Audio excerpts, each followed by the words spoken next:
Wala pa. Ang hirap magpa-member, lalo-lalo na kung budol yung apelido mo. Akala ko Herlin, Nicole, budol. Doon pa lang ayaw na nilang maniwala sa akin. Promise, 3 years na akong members, Miss Lisa, wala pa nagpapa-member sa akin. 3 years na! Pero, hindi po, alam mo ba, wala naniniwala sa'yo, pero pag binanggit mo ang salitang front row, maraming maniniwala!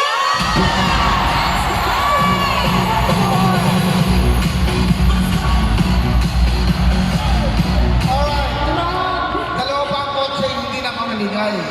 Sabi ko kay Sam, at sabi ko kay Ayes, hep-hep hooray na lang natin yan.